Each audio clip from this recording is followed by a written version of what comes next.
And I need to switch. Can you hear me? Yes. Good afternoon, everybody. So, hungry? Yeah, and am I the only one between you and lunch? I'll try to make it short and I'll try to make it fast. Good afternoon once again. How are you all? Tired sitting down for a very long time? Let me do a little activity with all of you. Will that be okay? Yes. I'd love for all of you to get up a bit. Okay, let's just get up a bit. Let's just stretch ourselves. Will that be okay? Yes. Okay, and what I'd like you all to do is just open your legs up. Okay, make some space. Just open your legs up a little bit. Let's get that movement going for all ourselves. Can we do that? Yes? Yes? No? Yes. Okay, just open up your arms a bit. Just like move around. Do we have the Baba Ramdev yoga? Definitely not. But thank you for asking that question, though. All right. How are you all doing today? Are you happy to be here? Yes. I can't hear you. Yes. Oh, I can still not hear you. Yes. Will you play a game with me? Yes. I can't hear you. Yes. Excellent. So whenever I say happy to be here, how may you respond? Happy to be here. Can you do that game with me? Okay, so happy to be here? Happy to be here. Yeah, but see, we can't do it like this. Okay, we can't say, oh, happy to be here. Okay, I'd love for you all to take your thumbs out. Take out both your thumbs, and let me put this very irritating device away. Okay? Okay, so let's take our thumbs out. Let's pump some energy in this room right now. Can we do that? Take your thumbs out, both your thumbs out, move your arms a bit. Okay, happy to be here? Yes, me. Happy to be here. Okay, together. Let's raise our thumbs up. Okay, happy to be here? Happy to be here? Fantastic, guys. Let's give a big round of applause to ourselves first. And this is what I'd like you to do. I'd like you to turn to a person who is next to you, like your neighbor. Pair up in twos. Come on, they don't bite. I checked. Okay. I'd like you to pair up in twos. And how will you wish the person? With full energy, shake their hands, take the hand out of the sprocket. What will you say? I can't hear you. I can still not hear you.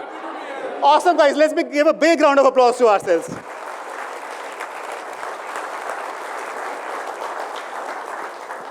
Thank you for being such an amazing audience. Please take your chairs if you want to. You can remain standing. If you want to move a bit, trees. My name is Vivek. I'm the CEO of OriginBluy.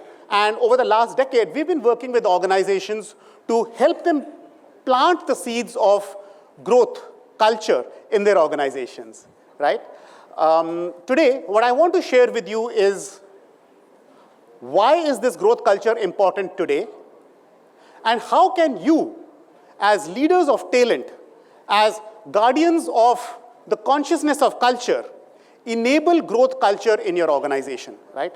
As a part of it, I'd love to share why very senior leaders, at least in our experience, oh, this is me, that following me, okay. Okay, I'd love to share why your executives end up getting disengaged whenever you talk learning, but will start engaging the moment you start speaking earnings per share or revenue growth. Can I do that? So one thing that you will experience with me is you will have to speak with me, okay? I hate speaking alone. Will that be okay? Yes. And now you've got to speak louder. The last row, normally you're the loudest always, yes? Yes, no? Yes. Awesome, thank you very much. Yeah, let's talk growth. Can you see this slide?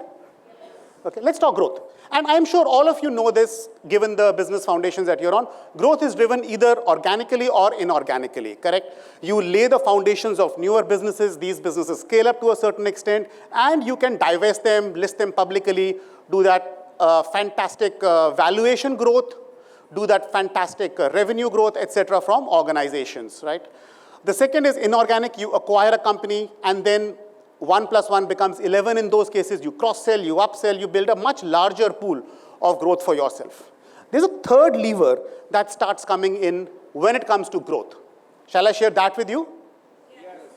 Yes. Okay, I'm pressing the wrong one. Okay, and that lever is industry shifts. Industry shifts, for example, policy. Make in India, China +1, right? Semiconductors domestically only. No export of raw material. All of these are policy shifts that drive a lot of change and growth. The second one, tech. Tech's been a driver of industry shifts since forever. And we know AI, before this e-commerce, before that internet. And I can keep going back to the Bronze Age or the discovery or the invention of wheel. These shifts in technology have brought about tectonic shifts in the overall industry and therefore reorientation of the places where the revenue falls. And the last but not the least, demographics. What is the average income per person in your purchase pool, right? How much disposable income does your customer have? Right? And CEOs and business leaders are seeing this in India. India today, fortunately, is at a cusp where a lot of these elements are uniting together. So organizations which were for a very long time seeing a very healthy growth, or leaders of organizations which are continuing to see healthy growth, have started, at least to us, changing the conversations that they have with us. And the questions that they started asking, the question that they should be asking is, versus having the kind of growth I am, what can I do to significantly amp up my growth, significantly amp up my revenue? This is a moment in time, this is a moment in history for this country to really elevate itself to the next level. Are you all with me? Yes. Okay, because the policy is coming together, the tech is there, and fortunately we have the demographic dividends. And let me share a little bit more about these demographic dividends, right? Over the next decade, this is the way the population or the income segments of the populations will start shifting. And I'm going to bring up three elements. The first one, the number of people in the upper middle will increase by almost 100 million. Premiumization of services comes right over here. And you see, they stand outside a Louis Vuitton showroom, and you will see the amount of time it takes to get inside, right? The second one, the number of people in the lower middle income will also go up by almost 37 million, right? So an increase in purchase of the basic elements that we take for granted is going to start going up. More spends happening on basic needs, coupled with the fact that the lower income will be reducing because a lot of these people will be moving to upper income segments. So purchasing is going to go up in this country over the next decade. Will your organization be able to leverage on this growth? Is an open question that is out there. And this forum over here, this audience over here has a pivotal role to play over here, right? We are the ones who influence these shifts. And a product gets built for 10 years, yes or no? Any good product gets built for 10 years, and I can take examples, but I don't want to because they might just get a little angry with me. A product is for 10 years. A plant that you put in place lasts you for a good 30 years, correct or not? But how long does a culture last? A culture lasts forever. Anybody who comes into a culture starts becoming a part of that culture and growing the organization with them. And if I were the executive, if I wanted to build a long-term sustainable organization, where should my investments go? Where should my investments go? But why do they not go there? Because till date, we are talking about it as a wishy-washy good thing to have. We are not correlating this drivers of culture to revenue. How much shift in lever A, and I'm just using this term, how much shift in empathy in the organization will bring X shift in our revenue, right?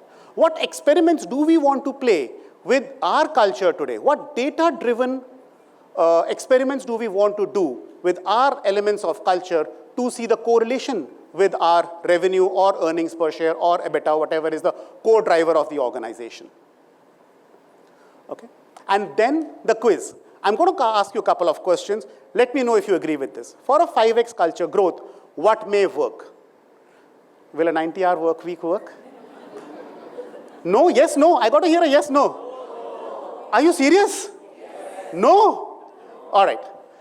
A sales push, keep hammering the sales guys once again, keep calling them every 5 minutes, kitna hua, kitna hua, kitna hua. Will this work? No. Yes? No? Okay, had this been a sales conference, they would have given me a different answer altogether. Vivek, हमारे लोगों को डंडा ही चलता है बस. Okay. Will a coach work? Yes, the HR fraternity, huh? Revenue, but there is a correlation. By the way, I'm a coach. I work with an organization. I had a Mentimeter thing, but given the time, I'm going to skip the Mentimeter question for all of you in driving that higher. And I want to make one critical differentiation, right? A growth culture is not a performance-obsessed culture. A growth culture is not a performance-obsessed culture. Just because I showed that hockey stick does not mean that only those organizations which push their people achieve a growth culture. And here are some differences. I'll start from the bottom up. I've always been the last bencher. Continuous feedback versus guilt-driven feedback. A growth organization will have feedback which starts like this. Supposing they fail, so what went wrong, Vivek? You know, what did we not know that we now know? How do we build on this? A performance-obsessed culture will be, पहले क्यों नहीं सोचा? तुम्हें अभी ही क्यों जाग आ रही है? You know, why did we not know about this earlier? What could you have done? Why didn't you think of this earlier? And that increases guilt in people, and therefore, they becomes more performance-oriented. Transparency-based curiosity. So like I was sharing, I failed, and this is what I learned. I tried this, but this is something that I think we missed out on, right? Whereas over here, it will either be, I did this, we made this happen, I got this done, or they did not do it, they did not do it. We are innovating, but the sales is not pushing it, you know? And sales is saying, "Arey sir, koi le hi nahi raha, to hum kaise push kar sakte hain aage?" So it's a lot of blame-focused or win-focused. Time-limited experiments versus can't fail. So a growth organization will be comfortable doing experiments. Let me try this, let me try this, what can work? They'll constantly be focused on poking the balloon and seeing what can happen. They're constantly focused on pushing the boundaries to see what can happen because they're not focused on failing. They don't fear failure. Whereas a performance-obsessed culture will be, I can't fail, I have to deliver right now. I have to make the sales happen. Because if I don't, I will be classified either as a winner or as a loser. Are you all with me? And this shift from a performance-based to a growth-based organization is a crucial element that we've all got to keep our minds on. How do you build one? Okay. This is a culture canvas that we typically use in our organizations. It has got 3 core pillars. Let me walk you through the pillars first. The first always is the leadership and their ambition for the organization. Okay. The second is switching on what is called the mission mode. Okay. How can I do this? What do I need to bring to life? What experiments do I want to do right now? And the third is scaling it to the larger organization. If I were to pick up leadership,